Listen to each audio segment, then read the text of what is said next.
Do you understand that half the time, if he could get you out of your function, it's enough to stop you from growing?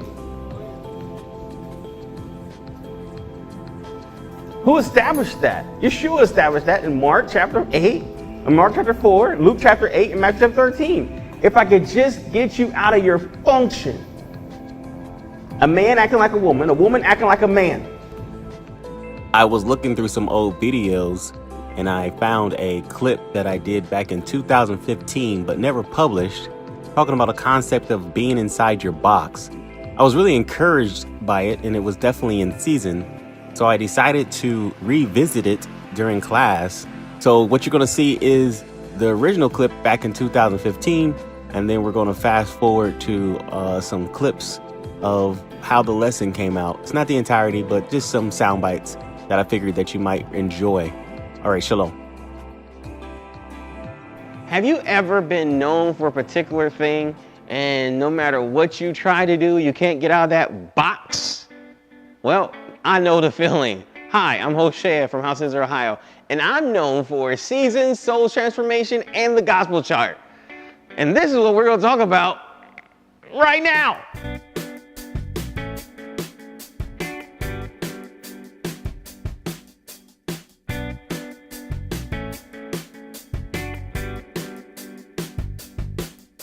Sometimes the box that you're in is the box that defines you. Father doesn't have to change the box, he just refines the box. He makes the box better. And every year I learn more and more about seasons. I'm known for transformation, soul transformation. I'm known for being that person that dig into your soul and be the jerk that no one wants to deal with because, hey, look, I'm dealing with your soul because I want you to make it into the Shemayim, and I'm known for the gospel chart. I think right here in Columbus, Ohio right now, we're probably the only group that has a gospel chart, that has an actual pictorial gospel chart mind map, and we're excited about it. We want to share these tools with you. Don't be ashamed of your gift. Don't be ashamed of the things that Father has placed in you as a box. That's what you are. That's how he designed you. That's how he anointed you. That's your assignment. Accept your assignment. When you do what you're supposed to do, be where you're supposed to be, and when you're supposed to be there, that's when Father flows in your life. That's when you have the ability to flow. So don't be ashamed of who you are. Embrace it. Be transformed. Be renewed. Flow in the Ruach HaKodesh. Don't flow in your carnal mind, and you'll be all right.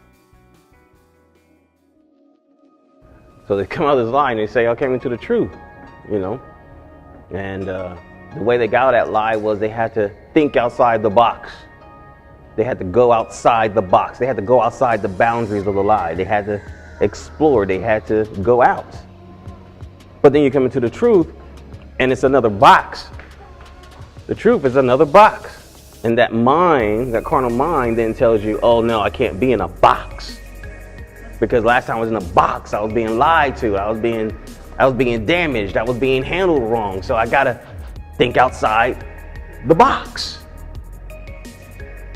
But not all tradition are bad tradition. Not all boxes are bad boxes. There's some boxes you need to stay in. This is one box you need to stay in. These boundaries are necessary. These fundamental, foundational boundaries are necessary. Not only for yourself, but for when you communicate with your families and friends and as you go out in the summer to gather. So those who are in the truth because of infirmity of the flesh. Now I want you guys to comprehend that. What am I saying when I say infirmity of the flesh? When I say infirmity of the flesh, I'm saying their instability, infirmity. I'm talking about their instability. They're not firm. They're not established in their faith. Okay? They have no foundation. That's in Romans chapter 6, verse 19, okay? So the infirmity that happens in your flesh is driven by the carnal mind. It's the fuel, it's the gas, it's the accelerator. And why? Because the carnal mind complicates things. It increases things. Hold on. So we come into a season of increase. So what happens when we increase an object that is designed to increase? That's like pouring gasoline on a fire. The carnal mind says, okay, you know you gotta get some gas in your car. I gotta get some gas in my car. And the carnal mind says, oh my gosh, I gotta drive all the way to the gas station. I gotta drive all the way to the gas station. Then I gotta find the right gas price. Then I have to pull into the lane. And then I have to get out of my car. Then I have to flip the little button. Then I have to open the lid. And then I have to put my card in. I gotta find the right card because I got all these different type of discount cards. Then I have to find the right price again. And then I have to I gotta pick the right gas thing. And then I have to pull the nozzle out. Then I have to stick it in the hose. You're talking about putting gas in your car. The carnal mind complicates things. How hard is it to put gas in your car? But you just don't know, and I gotta find it, and I have to drive, and and then I walk my legs. The carnal mind complicates things. So now you take that same spirit and then you increase it. So that person who was discouraged and couldn't find motivation to put gas in their car because the carnal mind complicated it will literally just come to a stop. Why didn't you go to work today? I had to put gas in my car. Why didn't you just put some gas in your car? No, I didn't have no gas. There you go. I didn't have any gas. What do you mean you have any gas? You need some money for gas? Oh, I got money for gas. I just didn't want to go get gas. What do you mean you didn't want to go get gas? You can't go to work. Using that example, because the carnal mind complicates things. And the carnal mind is what makes your infirmity increase. And then you increase that whole situation, that whole product, that whole combination. You got a mess. You got a big mess. So we have to establish boundaries for even those who are outside the truth, or those that are within the truth, because of their infirmity in the flesh, those that are in the truth are trying to get out of that box. And because this box offered an offense, there was an offense right here. Maybe it should be right here, right? Yeah. So there was an offense right here. You came out of that lie, you was offended. This offense was never dealt with. But you try to go into this next box, which we call the truth, or as they call the truth, right? And they get that revelation or self-awareness, right? They get that self-awareness. They try to come into the truth, but that offense is still there. So they bring that offense into the box. Now we're going to take you into a season of summer. Should this offense decrease or increase? What do you want to go with? Does that offense increase or decrease? What? It increases. All right? And so if I'm offended, what can I produce? More offense. Very good. So the offended only can produce more offense. But now what I'm offended against is the thing that's that's designed to give me life. Because now I'm just lashing out at my box. And I'm saying, well, you know what? This must be a lie too, or there must be something else. There has to be something else. This box itself isn't enough. I need more. And so guess what Hasatan offers you? Other boxes. And you go, oh, you know what? Let me bring that one in there and let me get that one in. Before you know it, you got all this stuff that's just noise and lies, and there's nothing that has nothing to do with the foundation. And now you're worried about stuff that's completely unrelative to the foundation of your faith. Paul puts it like this. He said, let me ask you something. Did you start in the spirit and then you came to someone and someone told you this lie and now you think you have to go back to the flesh? That's in Galatians chapter 3, right? He said, did you start this by the spirit, by faith, or did you start this by the flesh? And they said, we started this by the spirit, of course. You say you saw the miracles, you saw the signs, you saw the power. It was by the spirit that you started this journey, not by the flesh. But now my flesh says I need something else. My flesh says it's not enough. My flesh says, my carnal mind says, my resistance to the Ruach says, I need something else. And so then we have to go back and reestablish the foundations of our faith. we read Exodus 35:31. He said, I have put the spirit of the Mashiach on you too.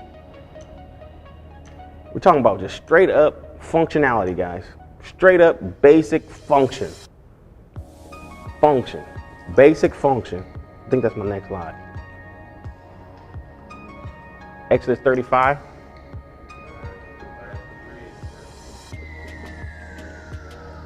All right, to be a craftsman.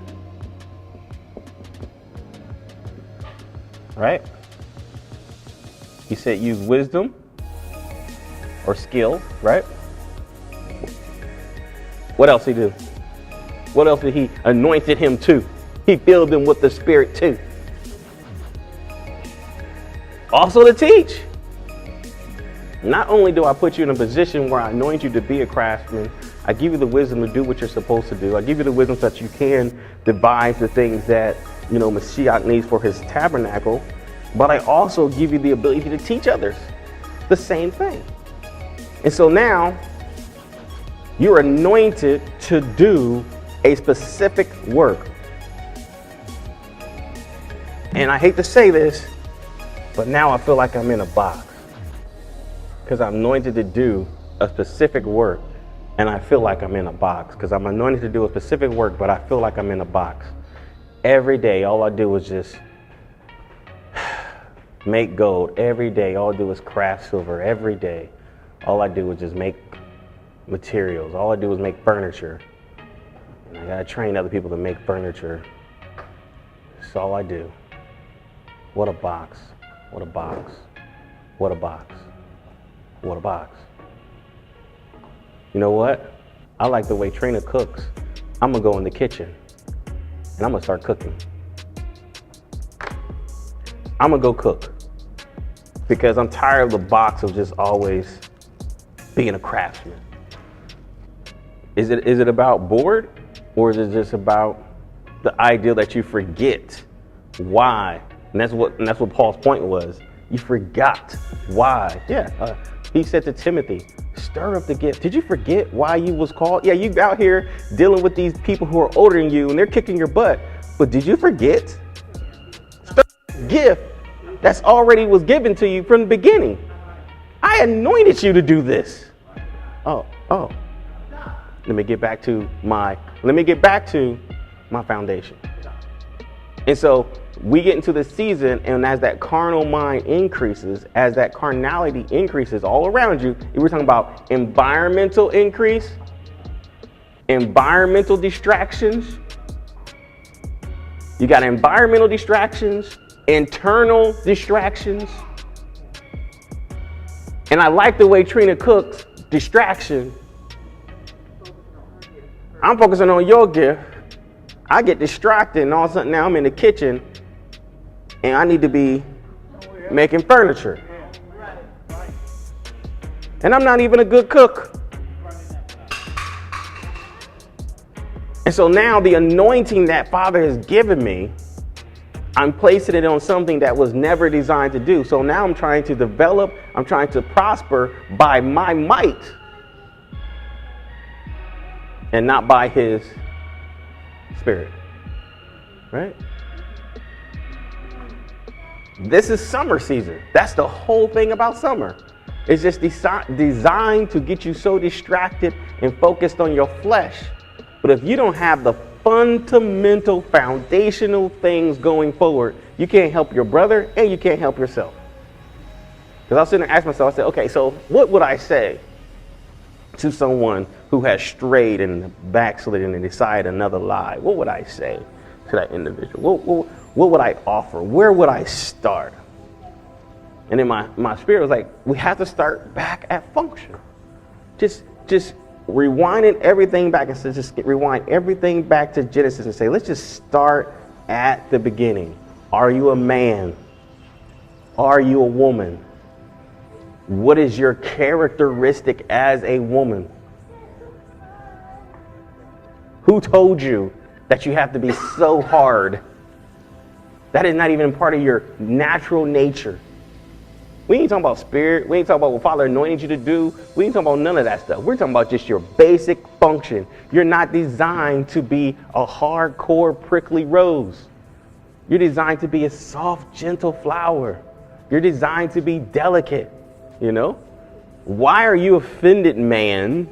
Why are you offended, man, by structure? Why is men offended at structure? And then you have women telling men, hey, look, we need to get this structure. We need to get this law. But men are outside of function. They hate structure. They hate law. It's because of their dysfunctional. Oh, yeah, the dysfunction hates it. Yeah. That's the root. They hate what they should be. They hate going back to function, which is law. And so, your son is not going to run to a organization because that looks too much like the box. Well, as you deal with other Israelites or Hebrews, realize the carnality or the infirmity in their flesh says, I cannot be in a box. But there's some boundaries we have to have. Wisdom. Think about it. Wisdom. Are you offended by wisdom? Anybody offended by wisdom in the house today? All right, good. I'm glad you're not, Shamaka. So you're not offended by wisdom. And then wisdom says, when it comes to chaotic, mighty water, I tell it where to stop. Right? That's what wisdom says. He said the issues of the earth flowed out and they went out into everywhere. They went all over the place. And the issue of the word water, right? Issue of the word water. He said, well, this water is all over the place. He said, but it was me, wisdom, who said, okay, that's enough water right there. We're going to start this landmass right here. We're going to call it a continent. We're going to start that right here. Water, you stop right here. What happens when water goes outside those boundaries? Anybody knows what they call it? It's a flood. We got what? High tide? People run. Tsunamis? Right? It causes destruction. All because you went outside of what? Wisdom. You went outside the box. The carnal mind increases the distractions all around you. And all these distractions is to get you to step away from two. Because you are anointed to. Do you understand that Hasatan, if he could get you out of your function, it's enough to stop you from growing? Who established that? Yeshua established that in Mark chapter 8, Mark chapter 4, Luke chapter 8, and Matthew chapter 13. If I could just get you out of your function. A man acting like a woman acting like a man. So we get our two, we get our function. Hasatan wants us to get out of our function. He wants to get us out of our function. Why does he want us to get out of our function? Your note should tell you. It stops us from growing. It stops us from growing. Being outside of your function stops you from growing. First function number one is human being. Second function is your two. The first function is just your basic characteristics. You're a man, you stand up. You're a woman, you sit down when you pee. You know, basic. That's basic human function. Then you go into your anointed function. You're two. You was anointed too. That if I'm in my anointed function too, if Father's called me to be a craftsman of wisdom and to teach, and I'm a woman, does that mean I go into the hardware store and kick over the table and tell the men how to do what they're supposed to be doing because I'm anointed to be a craftsman? Your anointed function can't take over your original human function. Your anointed function cannot take over your normal human function, how you was designed from the beginning. You can't be like, Father called me to preach. Okay, Father called you to preach. Cool. I'm with you on that. So I'm gonna go and give the law to men. Hold on. We are law givers. You don't give me law. Period.